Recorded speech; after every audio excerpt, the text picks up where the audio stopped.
오늘 이 말씀을 통해서 예수님이 이 마태복음에 많은 사람들을 치료하시고 또 말씀을 가르쳐 주시고, 그렇지만 그것을 들었을 때 예수님을 반대하는, 예수님을 공격하는 그런 세력들이 점점 커지고 있다는 것을 성경은 보여주고 있어요. 자, 9절에 보면 그들의 회당에 들어가셨다고 말씀하고 있습니다. 근데 거기에 자신의 손이 오그라든 사람이 있었어요. 손이, 이제 다른 번역에는 이제 손이 말랐다, 손이 오그라들어서 쓰지 못하는 사람. 자, 이것이 상징해주는 의미가 분명히 있어요.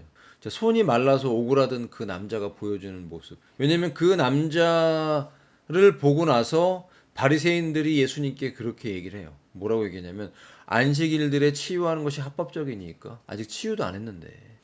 안식일 회당에 예수님이 들어가시니까 그 회당 안에 있던 바리새인들이 손이 오그라든 사람 보니까, 아, 이제 저 사람 치료해 주겠네 하면서 치료도 안 했는데 예수님한테 얘기하는 거예요. 왜 얘기합니까? 의도가 있는 거죠. 고소하려고. 아, 손이 오그라든 사람이 있네? 분명히 저 예수라는 저 인간이 저 손모르는 사람을 이 안식일에 고치겠네, 회당 안에서. 아, 우리가 선제 공격을 하자 하면서 질문을 던진 거예요. 그런 상황인 것입니다. 그런데 예수님이 대답을 하세요. 어떻게 대답을 하십니까?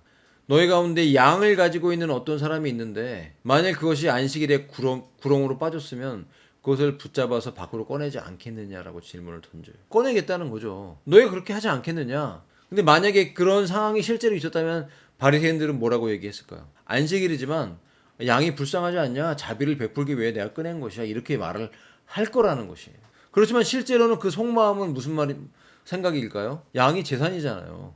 내 재산이 손실되는 게 아까워서 구렁에서 꺼낼 것이다. 그들은 그렇게 생각할 거라는 거. 실제 속마음은 예수님이 이 대화를 통해서 그것을 끄집어내신 거예요. 그러면서 너희는 너희 재산인 양을 꺼내는 것에 대해서는 꺼림칙하게 생각하지 않을 거면서, 이 손이 오그라들어서 고통받고 있는 그 사람을 이 안식일에 치료하는 거 가지고 너희들이 나를 고소하냐? 악한 자들아? 하면서 그들이 예수님을 고소하려고 했지만 오히려 이 대화를 통해서 그들이 고소당하는 거죠. 하나님의 말씀 앞에서 너희는 자비를 얘기하고 있는 것 같지만 실제로 너희들은 악독한 자들이고 자비가 없고 오직 너희 유익을 위해서 양을 건지는 그러한 욕심 많은 인간들 아니냐. 그러면서 손 많은 자를 내가 고칠 것에 대해서 너희가 나를 고소하냐? 참 너희는 악하구나. 이렇게 그 사람들의 한 가지 질문에 두 가지 답을 하심으로써 그들의 어리석음을 드러내신 것입니다. 보통 사람 같으면 이렇게 얘기하고 나서 그 손 많은 사람을 안 고칠 수도 있죠. 왜냐면 뻔히 공격당할 거 아니까. 근데 예수님은 이러한 이유 때문에, 아니 양보다 사람이 얼마나 귀하냐. 너희 양을 건질 것임에도 불구하고 이 사람을 고치는 것에 너희가 이렇게 나를 고소하냐? 이런 이유 때문에 사람이 훨씬 귀하지 않냐. 그러니까 안식일들에 선하게 행하는 것은 합법적이다. 하나님의 율법을 어긴 것이 아니다. 문제가 하나도 없다. 이렇게 지혜롭게 잘 대답을 해주신 것입니다. 그런데 그 사람에게 말씀하시기를 너의 손을 앞으로 뻗어라 이렇게 얘기를 하세요. 회복됐죠. 자, 이 질문에도 예수님이 그 사람에게 이 명령을 하세요. 손을 뻗으라고. 그냥 고쳐주셔도 되잖아요. 그냥 만져주셔도 되잖아요. 왜 그에게 손을 뻗으라고 얘기를 하세요? 이것이 바로 믿음이라는 것입니다. 믿음은 어떤 행위를 항상 요구할 때가 많아요. 행함이 없는 믿음은 죽은 믿음이라고 그랬습니다. 내가 만약 정말 주님을 믿는다면 하나님의 말씀이 우리에게 요구하는 그 요구에 대해서 우리가 행위로 옮길 때 그것은 우리에게 믿음이 있다는 것을 입증해 준다라는 거 생각할 수 있겠죠. 그러니까 예수님이 우리에게 믿음을 요구하시지 능력을 요구하시는 것이 아닙니다. 사람들은 믿음과 행위를 자꾸 분리하려고 하는데 분리될 수가 없죠. 믿음은 믿음의 행위가 따라오죠. 내가 믿는다고 하면서 그 믿음에 합당한 행위가 없다면 주님을 결코 속일 수가 없다고 생각이 듭니다. 그런 것처럼 그에게 믿음을 요구하셨고 그가 순종하자 그 순종의 결과로 회복됐습니다. 근데 그때 이 기적을 보면서 아니 기뻐해야 되잖아요. 아니 안식일에 자기 양도 구덩이에 빠지면 건지겠다고 생각하는 인간이 하물며 하나님이 창조하신 사람이 평생을, 아니면 그가 몇 년을 이렇게 됐는지 모르겠지만 고통받고 그것을 안식일에 치료하는 게 맞지 않냐라는 거예요. 안식일이어도. 근데 이 사람들이 말하는 건 뭐냐면, 평일날 고침 받아라. 왜 일곱째 안식일날 쉬어야 되는데 너희가 율법을 어기면서 그 사람을 고치냐 하고 정죄할 수밖에 없는 그들의 생각이 너무 잘못됐다는 거죠. 그럼 그 다음날은 고쳐도 되고 오늘은 고치면 안 되냐. 오늘 고쳐야죠. 오늘 지금. 하나님은 항상 현재적이죠. 근데 그들은 나가서 어떻게 그들이 그분을 멸할지를 대적화해서 공회를 열어요. 회의를 해요. 저 예수를 어떻게 죽일 것인가. 아니 고통받는 사람을 안식일에 고쳐줬다고, 자비를 베풀고 사랑을 베풀었다고 왜 그분을 멸하기 위해서 회의를 합니까? 이상하잖아요. 그들의 정체가 무엇인지를 알려주는 것입니다. 우리는 이런 일이 있을 수 있죠. 하나님이 하신 일을 보고서도 함께 동참하고 기뻐하는 것이 아니라 시기하고 질투하고, 요즘 예수님 시기하고 질투하는 거예요. 자기들은 그런 능력이 없거든요. 자, 이 손 마른 사람이 육체적으로는 손이 말랐지만 그것은 바리새인들의 모습을 보여주고 있는 것이에요. 그들은 말라 비틀어진 자들이에요. 사랑이 없어요. 어머니 스펀지를 물속에 넣으면 그 스펀지가 물을 빨아들이잖아요. 그럼 그 스펀지를 쭉 짜면 물이 나오죠. 근데 스펀지가 말라 있어. 그러면 물이 안 나오겠죠. 하나님의 사랑과 은혜는 이런 것입니다. 물을 흡수한 스펀지처럼 우리가 정말 믿음이 있고 하나님의 사랑이 우리 안에 있다면 중요할 때 그 사랑이 나오겠죠. 근데 바리새인들은 사랑이 없었어요. 그들의 믿음은 죽어있는 믿음이에요. 오직 내가 종교인으로서 사람들에게 존경받고 그들의 재물을 어떻게 하면 갈취할까 하는 그 욕망으로 가득 찬 욕심 많은 인간들이었기 때문에 하나님 보실 때는 손이 마르라 비틀어진 그 사람과 같은, 영적으로는 완전 죽어있는 지옥에 던져질 수밖에 없는 그런 악인들이었다는 것입니다. 그러니까 하나님의 일을 보면서 오히려 그것을 귀신의 역사라고 비판하고 예수님을 죽이려고 모의를 해요. 근데 예수님은 안 한 것이 없어요. 그것을 아셨죠. 그것을 아셨을 때 거기서 스스로 물러나셨어요.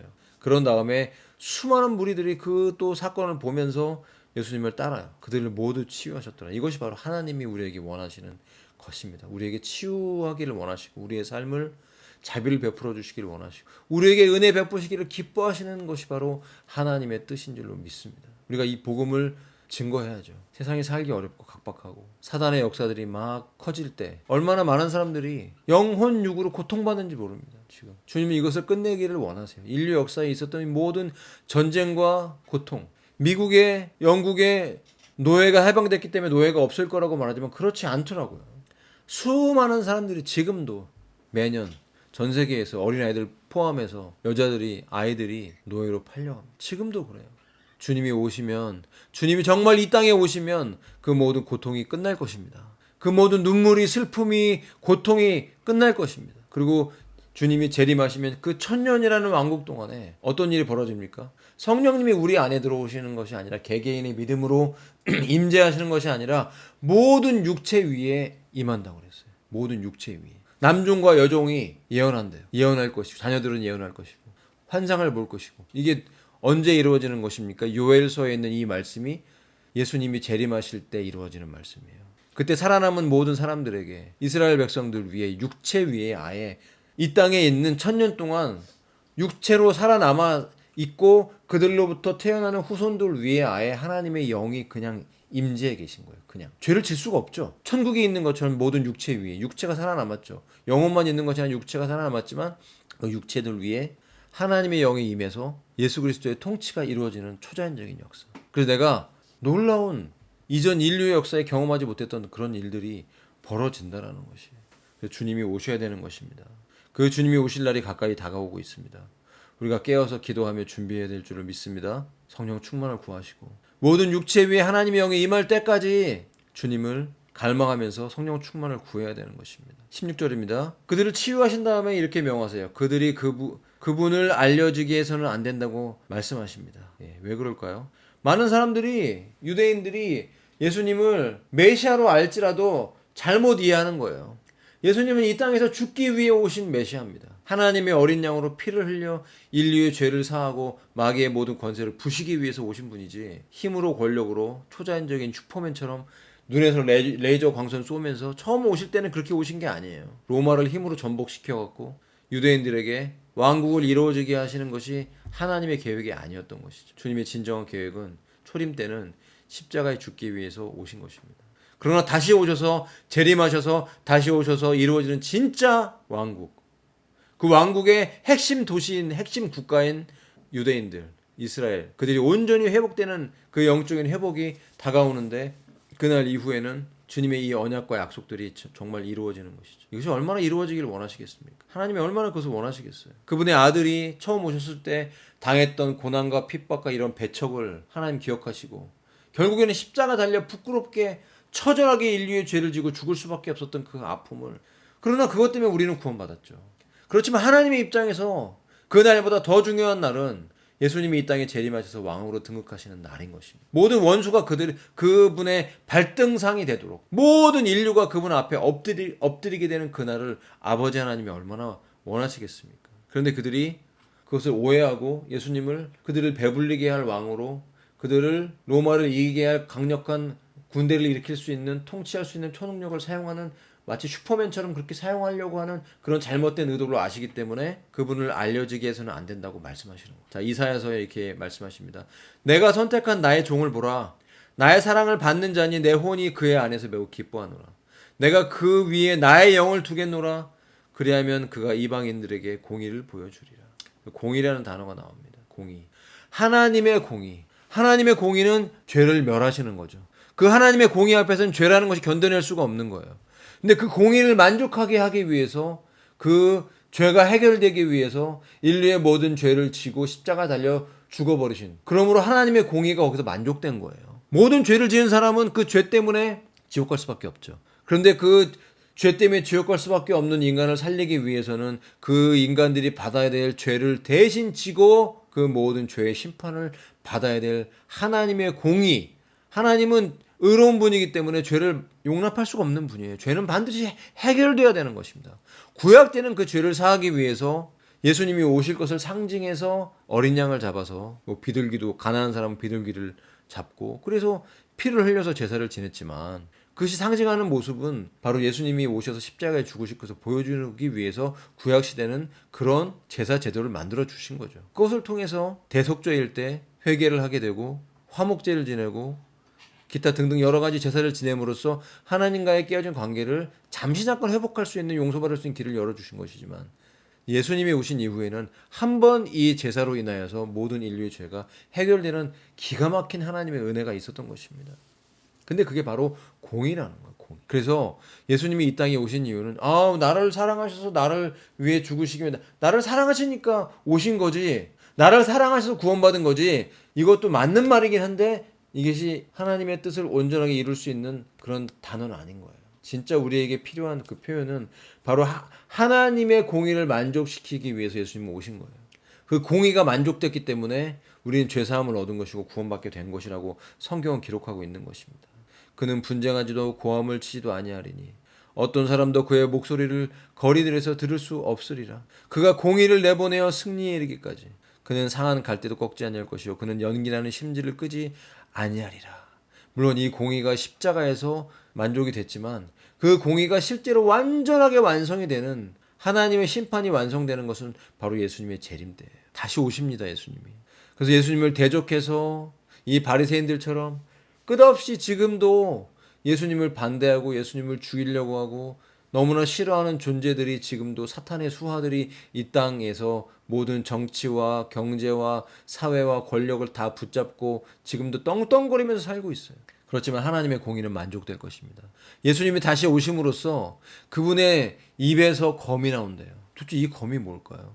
레이저 광선처럼 초자연적인 영적인 무기예요. 2억의 적그리스도의 군대가 이스라엘을 공격하기 위해서 맨 마지막 인류의 아마겟돈 전쟁으로 모일 때 2억이라는 군대가 그 자리에서 몇 초 만에 예수님의 입에서 나오는 검으로 말살당한다고 성경은 기록하고 있습니다. 얼마나 무섭습니까? 주님이 능력이 없어서, 주님이 힘이 없어서 십자가 달려 돌아가신 게 아닌 거죠. 말할 수 없는 겸손함으로 그 아버지의 명령에 순종하기 위해서 자신을 내어서 죽기까지 순종하셨던 예수 그리스도의 그 아름다운 성품, 여러분, 그 주님의 그 놀라운 자비와 사랑, 내가 어떤 공격을 받을지, 내가 어떤 피해를 입을지 이런 건 중요한 게 아니죠. 상관없어요. 주님은 주님의 사랑과 자비를 나타내시기에 조금도 소극적이 되지 않고 언제라도 바로 그 자리에서 주님께 나오는 자들을 만나주시고 치료해 주셨습니다. 이것이 바로 예수님인 거죠. 이분이 바로 우리의 구세주인 것입니다. 그래서 이 은혜 때문에 이방인들에게 공의가 내보내졌고 이제 승리에 이르기까지 공의가 나타났어요, 십자가에서. 하지만 이 공의가 승리에 이르기까지라는 재림까지 이 지금 2000년이라는 시간이 흘러가면서 이제 이 세상의 마지막이 다가오고 있는 거예요. 그때까지 주님은 주님을 의지하는 자들에게, 상한 갈대 같은 연약한 인생들에게 연기나는 불타는 심지를 끄지 아니하리라. 상한 갈대도 꺾지 않는다는 거예요. 그 생명의 불을 꺼트리지 않고 그 끝까지 구원받을 때까지 주님은 주님을 믿고 의지하는 자들을 지키시고 보호하시고 영원한 영생으로 응답해 주신 좋으신 분이십니다. 그렇기 때문에 결국 하나님을 모르던 이방인들이 그의 이름을 신뢰하리라 하신 이 말씀이 이루어지는 거죠. 우리는 이미 예수님을 신뢰하는 자인 줄로 믿습니다. 주님을 더욱 신뢰하시고 이번 한 주간 동안 살면서 우리의 모든 삶을 내어드리고 기도하고 순간순간 하나님 도와주세요. 하나님 저를 지켜주세요. 저에게 힘을 주세요. 주님을 전할 수 있도록, 주님의 생명을 나눌 수 있도록, 주의 오심을 준비할 수 있도록 깨어 기도하고 은혜를 구하는 한 주간이 되시기를 예수님의 이름으로 축복합니다. 세상은 정신없고 세상은 난리가 나고 전쟁이 나도 1,000,000명이 내 앞에서 쓰러진다 할지라도 내가 평안할 수 있고 주님을 붙잡고 오히려 그 복음을 증거할 수 있는 예수님의 신부로서 이 땅을 살아가는 저와 여러분 되시기를 축복합니다. 축복합니다. 우리 이 말씀 기억하면서 함께 기도하기를 원합니다.